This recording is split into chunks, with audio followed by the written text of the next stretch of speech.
Hi, I'm Heidi, and this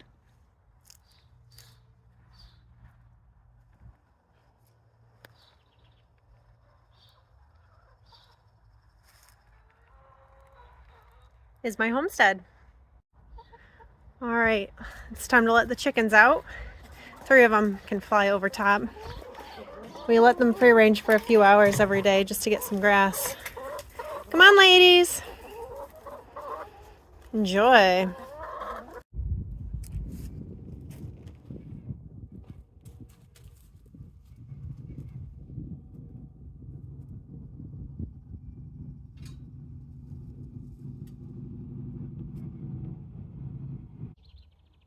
All right, so we're out here in the garden and we have been working hard to get the beds prepped for spring planting, which is going to be in a few weeks. Today is May 8th and my last frost date is the 11th. So I still have a few days to go and I probably won't get my warm weather crops like tomatoes and peppers out until about Memorial Day. But I wanted to show you. Here are 5 raised beds that we've put chicken coop clean out on top of. I wanted to get ahead of the weeds this year, so I did go ahead and do a little bit of weeding, and then we put the clean out, which is pine shavings plus all the manure, right on top of those. And I have dug down and there's a good amount of worms living in there. So we should have a pretty good beds for this summer. Now if I turn around, we have 4 more raised beds that I don't have chicken coop clean out on. We did go ahead and do new compost on this one and this one. And then this bed needs a lot of help. That is a strawberry bed, believe it or not. There are tons and tons of strawberries in there. And today's task is to transplant the strawberries from there and put them in this first bed. Strawberries only do good in their same place for about 2 to 3 years or so, and these strawberries have been there for quite a while, so it'll be good to get them into a new bed. I'm going to transplant the runners so that we have a decent berry harvest this year.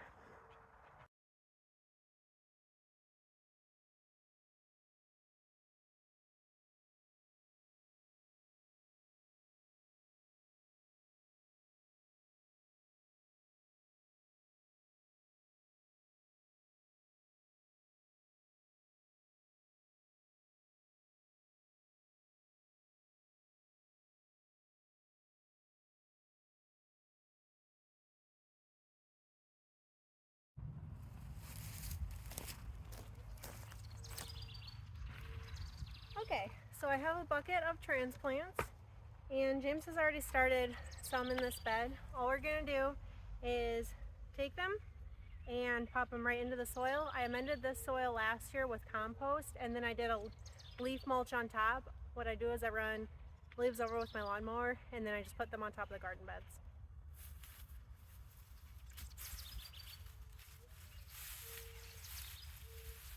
Strawberries have a fairly shallow root system, so they need to be under the mulch layer, actually in the soil, but not too deep in the soil.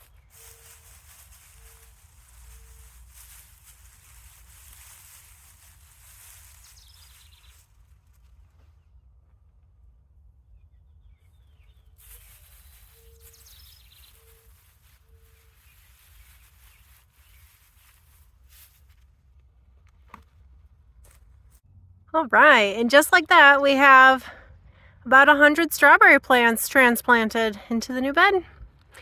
I still have lots of extras, so I think I will give them to friends and family. These look really wilty right now, but I watered them in with my watering can since my watering system out in the garden is not set up yet from winter. However, look at a few of these that have been here for a day or two.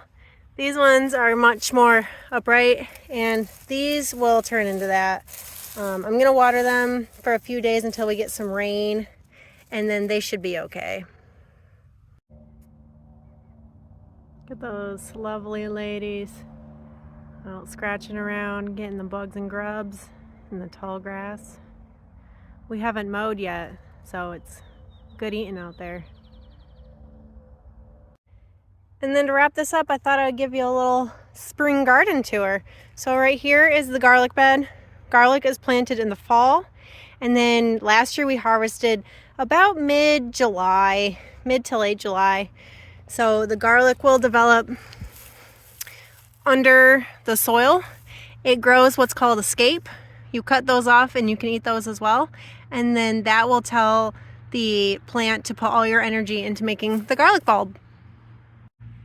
Here I have some chives. These are perennials. These are all over the garden, so I'm never a shortage on chives.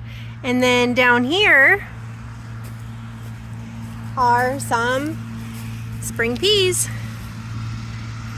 So these were actually planted on the first day of spring, I think, and then they weren't coming up, so I replanted again, and so they are a little dense in some places.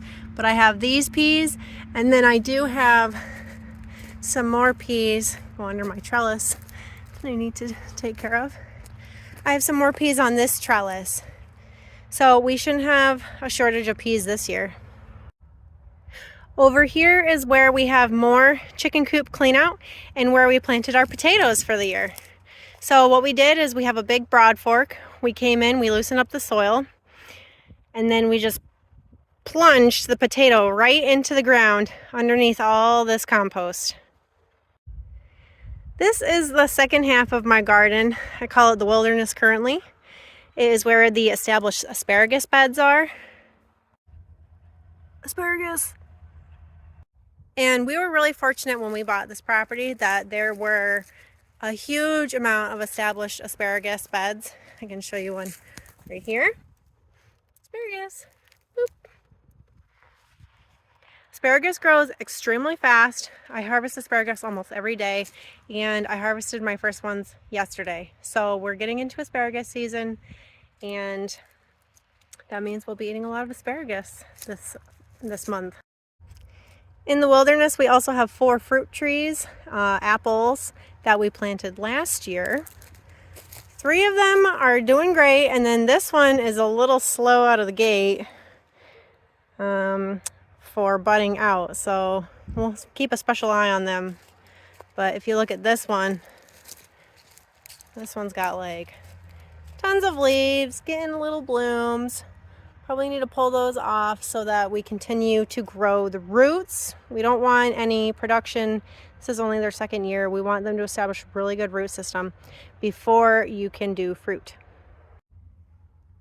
All right, so here we have a good example. This asparagus is smaller than a pencil, as is this asparagus. So we will leave it. We will not pick this asparagus. You need to get it so it's at least thicker than a pencil. Here is a prime example. Nice and big. And I like to pick mine when they're about that tall so that they don't get too woody. Otherwise, they don't taste as great. Well, and there you have it. I'd say the backyard grocery store is open for the season.